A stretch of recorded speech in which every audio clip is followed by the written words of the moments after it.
Hi friends, എല്ലാവർക്കും രജനാസ് വ്ലോഗിലേക്ക് സ്വാഗതം.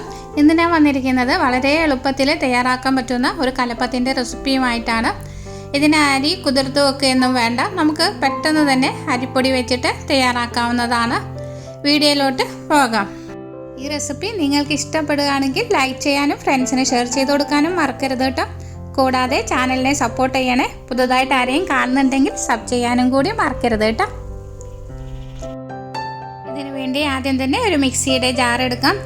അതിലേക്ക് ഒരു കപ്പ് ചോറിട്ട് കൊടുക്കാം. ഞാനിവിടെ വൈറ്റ് റൈസാണ് എടുത്തിരിക്കുന്നത്.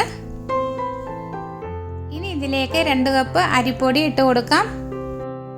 ഞാനിവിടെ പത്തിരിപ്പൊടിയാണ് ഇട്ട് കൊടുത്തിരിക്കുന്നത്, പൊട്ടുപൊടി എടുക്കരുത് കേട്ടോ. ഇനി ഇതിലേക്ക് 1.5 കപ്പ് വെള്ളം ഒഴിച്ചു കൊടുത്ത് നന്നായിട്ട് അരച്ചെടുക്കാം. ആദ്യം ഞാൻ 1 കപ്പ് വെള്ളം ഒഴിച്ചിട്ട് ഒന്ന് അരച്ചതിന് ശേഷമാണ് ബാക്കിയുള്ള വെള്ളം കൂടി ഒഴിച്ചത്. വാങ്ങുന്ന ചില പൊടികൾക്ക് കുറച്ചധികം വെള്ളം ചേർക്കേണ്ടി വരും. ഇനി ഇതൊരു ബൗളിലേക്ക് ഒഴിച്ചു കൊടുക്കാം. ഇനി ഒരു പാത്രം അടുപ്പിൽ വെക്കാം. അതിലേക്ക് 1 ടേബിൾ സ്പൂൺ വെളിച്ചെണ്ണയും 2 ടേബിൾ സ്പൂണും നെയ്യും കൂടി ചേർത്ത് കൊടുക്കാം. ഇതിലേക്ക് 4 ടേബിൾ സ്പൂൺ നാളികേരക്കൊത്ത് ഇട്ട് കൊടുക്കാം. ഇത് നന്നായിട്ടൊന്ന് വറുത്തെടുക്കാം. ഒരു ഇളം ബ്രൗൺ കളർ ആകുമ്പോൾ ഇതിലേക്ക് 6 ചെറിയ ഉള്ളി അരിഞ്ഞത് കൂടി ഇട്ട് കൊടുക്കാം.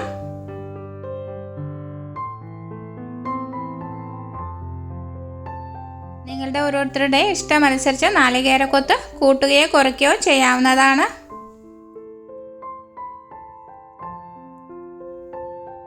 ഇപ്പോൾ ഇത് ബ്രൗൺ കളർ ആയിട്ടുണ്ട്. ഇത് മാറ്റി വെക്കാം. അടുത്തത് ശർക്കര ഒന്ന് അലിയിച്ചെടുക്കാം. 300 ഗ്രാം ശർക്കരയാണ് വേണ്ടത്. ഇതിലേക്ക് 1 കപ്പ് വെള്ളം കൂടി ഒഴിച്ചു കൊടുക്കാം. ഇപ്പോൾ ഇത് നന്നായിട്ട് അലിഞ്ഞു വന്നിട്ടുണ്ട്. മധുരം കുറവ് വേണ്ടവർക്ക് ഒരു 3 ആണി ശർക്കര എടുത്താൽ മതി കേട്ടോ. ഇത് അത്യാവശ്യം നല്ല മധുരം ഉണ്ടായിരുന്നു. ശർക്കരപ്പാനി ചൂടോടുകൂടി തന്നെ ഒരു തരിപ്പയിൽ കൂടി അരിച്ച് മാവിലേക്ക് ഒഴിച്ചു കൊടുക്കാം. ഇനി ഇത് നന്നായിട്ട് ഇളക്കി കൊടുക്കാം. ചൂടോടുകൂടി ഒഴിക്കുന്നത് കൊണ്ട് തന്നെ നന്നായിട്ട് ഇത് മിക്സ് ചെയ്തെടുക്കണം.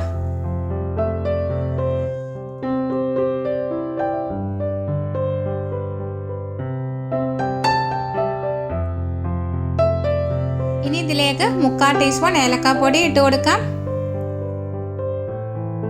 2 നുള്ളു ഉപ്പ് ഇട്ട് കൊടുക്കാം. ഒരു 2 നുള്ളു ബേക്കിംഗ് സോഡയും കൂടി ചേർത്ത് കൊടുക്കാം. ഇതെല്ലാം കൂടി നന്നായിട്ട് ഇളക്കി കൊടുക്കാം. ഇതിനി റെസ്റ്റ് ചെയ്യാൻ വെക്കേണ്ട ആവശ്യമില്ല. ഒരു കുക്കറിലാണ് ഇത് തയ്യാറാക്കുന്നത്. കുക്കർ അടുപ്പിലേക്ക് വെക്കാം. നന്നായിട്ട് ചൂടായതിനു ശേഷം ഇതിലേക്ക് 1 ടേബിൾ സ്പൂൺ വെളിച്ചെണ്ണ ചേർത്ത് കൊടുക്കാം. കൂടാതെ ഇതിലേക്ക് 1 ടേബിൾ സ്പൂൺ നെയ്യ് കൂടി ഇട്ട് കൊടുക്കാം. ഒന്ന് നന്നായിട്ട് ചുറ്റിച്ചെടുക്കാം.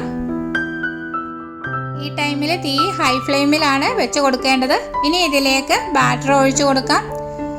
മാവ് ഒഴിച്ചതിന് ശേഷം 1 മിനിറ്റ് നന്നായിട്ട് ഹൈ ഫ്ലെയിമിലിട്ട് ചൂടാക്കിയെടുക്കണം. ഇനി ഇതിലേക്ക് നാളികേരക്കൊത്ത് ഫ്രൈ ചെയ്ത് വെച്ചിരിക്കുന്നത് ഇട്ട് കൊടുക്കാം.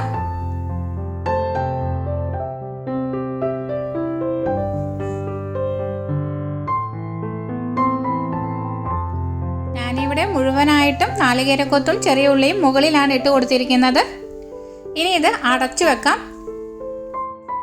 അടച്ചു വെക്കുമ്പോൾ വെയിറ്റ് ഇടേണ്ട ആവശ്യമില്ല.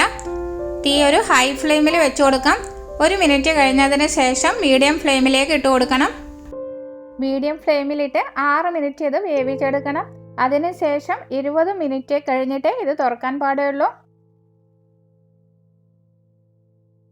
കലത്തപ്പം നന്നായിട്ട് സെറ്റായി കിട്ടുന്നതിന് വേണ്ടിയിട്ടാണ് ഇങ്ങനെ ചെയ്യുന്നത്. അതിനുശേഷം നന്നായി ചൂട് മാറിയതിന് ശേഷം ഒരു സ്പാച്ചില വെച്ച് സൈഡൊക്കെ ഒന്ന് വിടിവിച്ചെടുക്കാം.